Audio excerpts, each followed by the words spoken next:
ને બોલાવો હું નહીં આવું એવું ના કે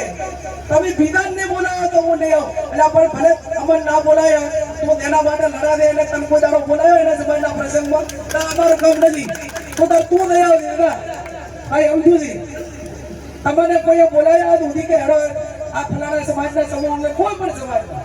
આ દૂધી ઠાકોર સમાજના કોઈ આગેવાનોને કોઈ પણ સમાજના સમૂહ લગ્નમાં કે બોલાયા હોય એવો મને દાખલો આપજો એટલે આપણે આપણા વાળા માટે જીત કરો હું એમ પૂછામ અમદુદીને આમંત્રણ નથી આપ્યું કેમ હું અમૃતજીને આમંત્રણ નથી આપ્યું કેમ કેસાજીને આમંત્રણ નથી આપ્યું કેમ દોલતરામ બાપુને આમંત્રણ નથી આપ્યું આ બરોબર છે પણ હું માનું ત્યાં સુધી તમામ સમાજો સાથે મળીને આખો સમાજ એ સમાજના પ્રસંગો કરે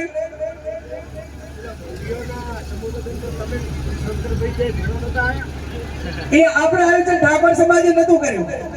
એ અમે મહેમાન હતા એ એમ કે અમદુદીએ મને ટકોર કરી કે બેન વાલ્મીકી સમાજના સમૂહ લગ્ન હતા અને તમે શંકરભાઈ ભેગા આવ્યા હતા પણ એ આયોજકો બીજા અમે મહેમાન હતા અમે મહેમાનમાં ગમે એ રહીએ એમ બોલાવો એને ત્યાં આ હું સમાજની વાત કરું છું અને સમાજમાં જે બોલાવતા હોય ને આપણે બોલાવવા માટેની તૈયારી છે એમાં કોઈ ના નથી તમને અમે એમ નથી કહેતા કે અમને બોલાવે તમને બોલાવે તો અમારે તો માથા માથે પણ મારો કહેવાનો અર્થ એટલો જ છે કે સમાજને સ્વનિર્ભર બનાવવા માટેની જરૂર છે સ્વનિર્ભર એટલે શા માટે કે તમે નાના મોટી લાલચ રાખો તો તમારે એને બોલાવવા પડે કેડો અમને કઈ ગ્રાન્ટ આપશે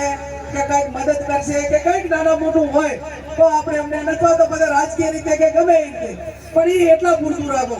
જ્યારે સમાજનું હોય સમૂહ લગ્નનું હોય શૈક્ષણિક હોય ધાર્મિક પ્રસંગો હોય ત્યારે તમે તમારા બળ ઉપર કરો અને બળ ઉપર એટલા માટે કરો કે જ્યાં સુધી તમે રાતે પોતે નિર્ણાયક નહીં બનો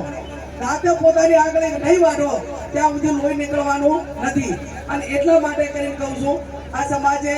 જ્યારે જ્યારે તમે સમાજ વચ્ચે ગયા હમણાં આપણી પ્રતિષ્ઠા કરી આ બે સમૂહ લગ્ન કર્યા એના પહેલા અનેક પ્રસંગો કર્યા અનેક વખત શિક્ષણમાં દાન આપ્યું અને એટલા માટે કરીને હું વિનંતી કરું કે દીકરીઓને ભણવા માટે બાબર એ 9 થી 11 હાઈસ્કૂલ ચાલુ છે રહેવાનું ભણવાનું મફતમાં છે મારે આપ સૌને વડીલોને એટલી વિનંતી કરવાની છે કે તમારે તમારી દીકરીઓને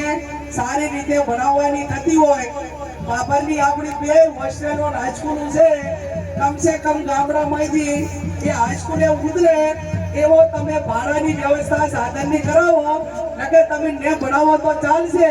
પણ તમારી 500 કે મહિને 200 રૂપિયા ભાડું ના ખર્ચવાના કારણે કોઈ એક ઘટના બને છે ત્યારે 100 કે 200 દીકરીઓ પર એની અસર પડે છે અને આવું ના થાય એટલા માટે કરીને કાં તો તમે ભણાવવાનું રહેવા દો કાં તો રહેવાનું ભણવાનું એક જગ્યાએ છે ત્યાં મૂકો અને અથવા તો તમારી છોડી ઘરેથી ભણવા જાય અને નિહાળેથી ઘરે આવે આવું કરાવો એવી બે હાથ જોડીને વિનંતી કરું છું આટલું થાય કે ના થાય મુકેશ તમે ગામમાંથી છોકરીને ભણવા મેલો છો એની કોઈ વોચ રાખતા નથી એક ગામમાંથી 25 30 છોડીઓ ભણવા આવે એક મા બાપ એક દાડો એની વોચ ભેગું ના રાખી કે તમારો મહિનો વારો આવે જે મા બાપ શહેરમાં આખો દાડો દીકરીને ભણાવવા નિહાળથી સામે બેહી